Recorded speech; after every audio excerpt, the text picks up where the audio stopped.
Hi guys, welcome to the Citizen channel. I hope you're all staying safe and well. Please, if you are new to this channel, please push that subscribe button.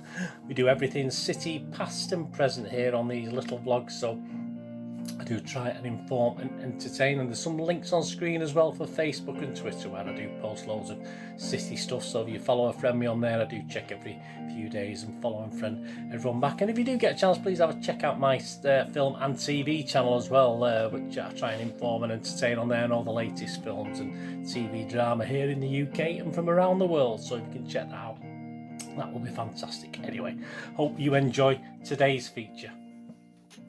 Right, just a quick look at the City digital magazine that's available, obviously, on the City website. We're having a look at that, see if there's anything worth a read. Obviously, it's one of those things that they started in October, I think, was it? I think it started in October. I don't think it was a September one. I might be totally wrong. Anyway, we're on to the November 2021 version now. So there's a few things that are sort of regulars, and they have little guest articles, stuff like that. So let's have a quick look and see if there's anything exciting in the November 21 issue of the City digital magazine. Yeah, there's a great image, of course, of our Gabby on the front. I think it was Ruben Diaz last night, wasn't it, with the last one with the "We Want You" sort. I think that's a big hand, isn't it? "We Want You" sort of thing on the front cover. But we got Gabby Jesus set this time, and it's followed, of course, by an interview with him and talking about him, etc. It's nice to see that he's actually mentoring our new signing, Kean, isn't he? Obviously a bit young. Gabby's no old guy, is he? But as I say, Gabby would have got mentored by the Brazilian and Portuguese players in the City squad, of course, when he came over. He did struggle, didn't he, to actually adapt and get used to things. He had some of his family over, stuff like that. Then I think there was a phase where his family had to go back to Brazil, and he did struggle, I think, on the pitch as well as off the pitch, to be honest with you. But he seems to settle down now, and it's great that he's actually mentoring this new signing, Keiki, who surely would have similar problems to what Gabby saw. So that's a nice piece, a nice article. Then one of the regulars, Andy Morrison does his predictions. How did he do in the last one? He got. I think he got one wrong. I think he had PSG down as of course a draw. I think, but obviously it didn't work out like that. But I think that was the only one he got wrong from memory. Although no, Southampton as well, wasn't it? I think he had Southampton down for a win for City, which is what we all did, let's be honest about it. And I think he had Liverpool for a draw as well, so that worked out okay. So not too bad last time. And the 7 games he's gone through, it covers sort of October and early November as well, so it goes right up to the Derby game, of course, at Old Trafford. And he expects 6 wins in October, early November, and 1 draw. So I'll let you ponder which match he thinks will be a draw, but I'm hoping it won't be. I'm hoping it'll be 7 wins out of 7 anyway. But there's a little bit, obviously, of background and a little bit of talk about why he thinks the score's going to be the score as well. So that's Andy Morrison's piece in there. We've got a guest writer this issue. We've got David James, who's discussing Ederson, how he rates with the all-time Premier League greats and what he thinks of Ederson, etc., etc. I was dead surprised. I mean, David James, I think he made spot on with cup games, 100 appearances in total for City. So, I didn't sort of think he made that many, but it's amazing how many appearances you can make in only a short time, of course. There's a bit of a funny one next. It's The Name's Blonde, obviously a play on the old new James Bond film that's come out, but it looks at 7 players who recently changed their looks and bleached their hair. I mean, obviously Phil Foden, but other guys have done it as well. But it's just a bit of a nonsense, a bit of fun, I suppose. But I didn't find it particularly funny. But an unusual little piece on those 7 guys, but nothing too mind blowing given out. And Seekins, as he appears in the actual matchday programme for the recent match we had with Burnley. Seekins, he talks about Main Road, and obviously now he's based in the USA, and talks about his childhood as a City fan, etc., etc. So obviously he's got a little piece in the magazine as well, which I expected. Obviously they've used bits and pieces of that article, added bits and taken bits out, and talks about his recent visits to the Etihad. Game-wise, he played 98 full appearances, 17 a sub, between 80 and 86, scoring 18 goals. I think it's 18 goals as well. I think it's 18 goals. His last goal came when he came on as a sub in an FA Cup fourth round, second replay. Yes, it used to go on forever in those days. Back in 1986, yeah, a 3-1 defeat, unfortunately, to Watford, but there you go. That was his last goal for City. So Steve Kinsey's piece, though, it was a good little read. A piece on EDS's, of course, Mr. Adozi, who we know came from Millwall, didn't he, in 2009 for a supposed 7-figure fee, but he certainly got lots of potential. But he was at Millwall Academy, wasn't he? So a little piece on him. George Kelsey looks at something I'm not overly interested in. If you're even into your fantasy Premier League stuff, George Kelsey continues his look. It seems to be a regular thing now in the magazine. Earning, let's look at who's earned the most FPL points for Pep Spin over the last few weeks. So, say if you're into that sort of thing, it doesn't really mean anything to me. I just skirt through it. Again, similar theme to last issue. They were talking about what favourite music people like. So they picked 5 women players, asking them what's on their particular playlist. There's a mix of modern and classic pop stuff, if you like. So that's in there again. Not overly exciting, but hey, again, it's just a bit lighter, isn't it? Tom Flathers, a City photographer. He's been busy during the COVID lockdown. And some good images are in and around the Etihad, obviously during lockdown, not obviously in the ground or any action. It's just like weeds growing in the back of a picture of the ground and stuff like that, which is arty, isn't it? But obviously he takes us through some images and a chat about what's been going on whilst the lockdown was on. And of course, no fans were allowed in the Etihad.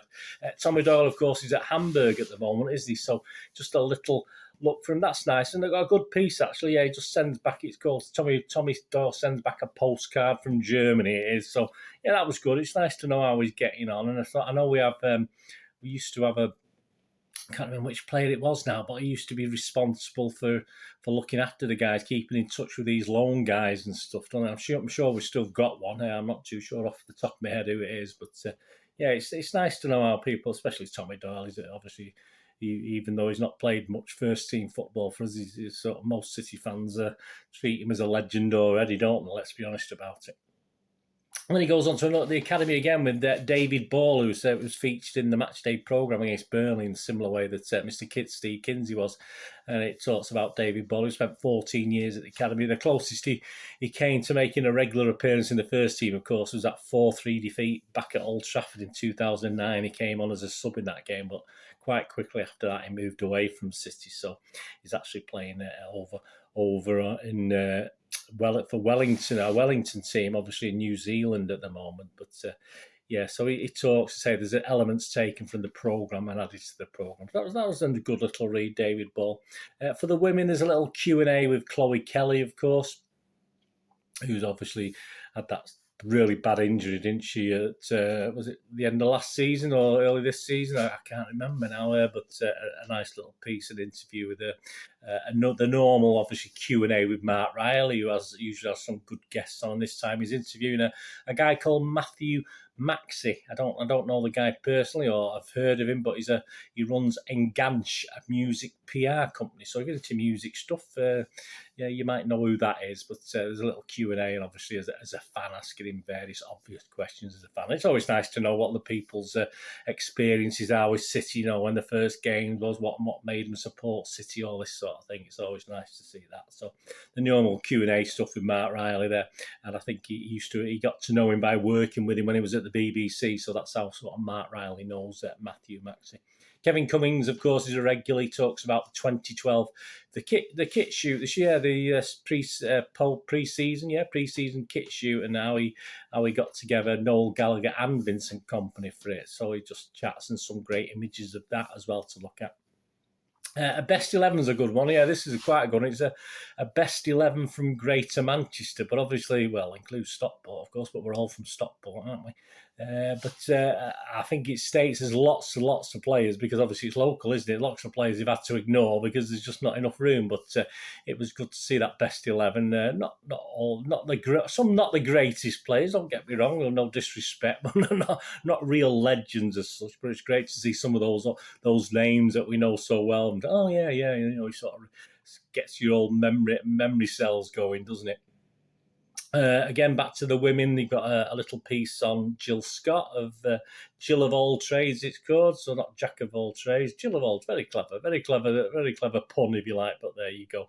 And of course, the final word looks at as I'm recording this, it's the afternoon of the trip to Bruges for the Champions League away leg at Bruges. Well, and we've got the home game in a couple of weeks, haven't we? But it's the afternoon of that. And it looks back at the visit to Lochern in 2003 after a 24-year gap. City had been out of Europe for 24 years. Of course, the fans who made it over. I could never afford that. I've been to 2 European games in my whole life. I just can't afford these trips. It's sad, but that's how it is. I just can't afford it. I mean, if it was a final, a big final, definitely I'd beg, steal, and borrow if we could get a ticket and go. But I just can't go out on these European trips, and I'm jealous of the guys who can. I know there's plenty out there who go to a lot of these away games, but these away European games. But anyway, back in 2003, they made the most of it. Over just about 5,000 City fans, almost half the crowd on the night. I think there's a little bit of trouble, not too much. I mean, obviously you're going to get a little bit, aren't you? But yeah, we took a very delicate 3-2 lead over there. And obviously, in those days, unlike now, the away goals counted, didn't they? So, but Anelka managed to put a penalty in very early in the game to settle the nerves, and we remained 1-0. So we went on to win the game 4-2 in aggregate. But so a great little piece on that of the City fans going over and what it was like in Belgium, etc. As I said, there's a wee bit of trouble, but not too much as you'd expect. We get a little bit boisterous, don't we? Even City fans who have a good reputation, of course we get a little bit boisterous, but that was a good piece. So that was the final word. So there you go. Yeah, it's settled into a bit of a routine. Some of the stuff is a bit okayish. I'd perhaps like a little bit more history in it, but that's me, isn't it? That's my personal. I mean, I say that Lochern thing was probably my favourite article in this, to be honest with you. Well, there's a couple of the other things I enjoyed. The postcard from Hamburg from Tommy Doyle, stuff like that. I enjoyed that. So yeah, it's getting into a routine. It is what it is. You can just get it on your phone and spend 5 or 10 minutes reading something. It literally, if you read every single thing from start to finish, it'd probably take you 15, 20 minutes if you're a sort of quick reader like me. But it's just the sort of thing you can dip into if you just have a quick look at an article you fancy. So if any of those pique your interest, please seek it out, of course, on the City website. So there you go. Hope you enjoyed that. Thanks for joining me for this look at the November 21 issue of the City Digital Magazine. And join me next time as let's see what they're going to put in the December one. I'm sure there'll be a Christmassy feel to it, won't there? So let's see how it goes. Anyway, thanks for watching. How are you going to do the rest of the day? Have a great one. Look after yourselves, look after your friends, look after your families. More importantly, let's all look after each other. To meet here again on the Citizen channel. I'll perhaps have a flit across, please. Have a look at my film and TV channel. I'll try and inform and entertain on there as well. Whatever it is, I only ask one thing, don't I, guys? Please stay safe, Blues. Come on, City. Thanks for watching. Bye for now.